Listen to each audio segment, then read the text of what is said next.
Hi and welcome to the channel. Today we are going to analyze IBM. First we'll find out the dividend score, and after that we'll check the valuation with the help of fast graphs. They have a very large market cap at $128 billion. The current stock price while recording this video is 141.65, and they operate in the IT services industry.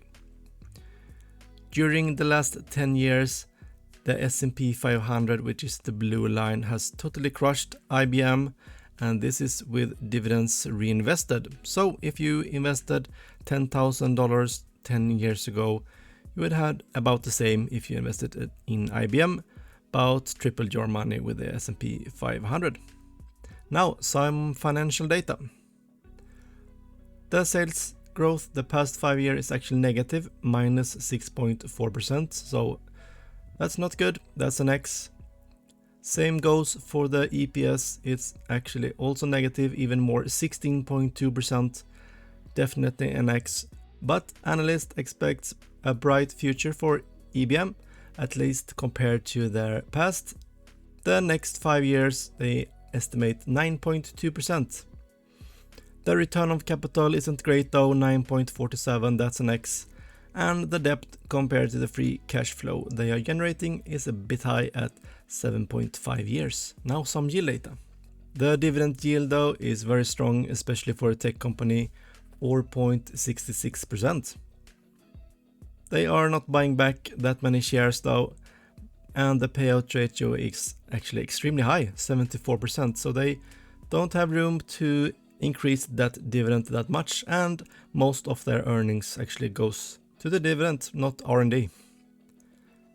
The dividend growth is actually quite low now, 3.18%, but they have been increasing it for 23 years. That makes up for a mediocre score at 4 out of 10 points.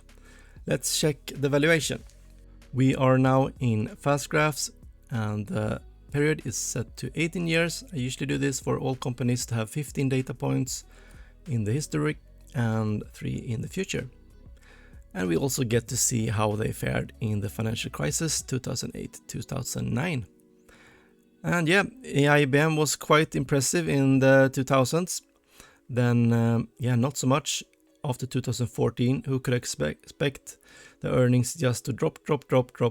And now it's it actually increased 2022, but if we look at this period, the actual earnings growth is only 3.38%, so not that impressive.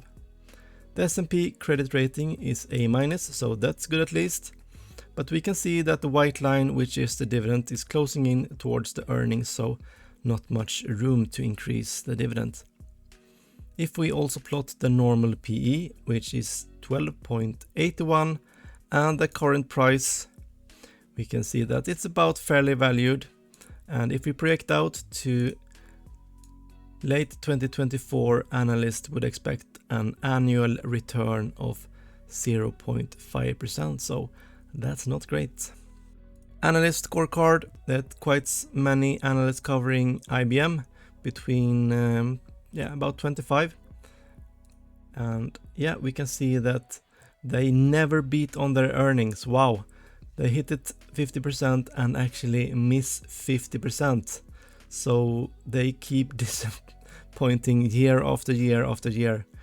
So this is not very stable earnings, and the estimates are quite unpredictable, unfortunately.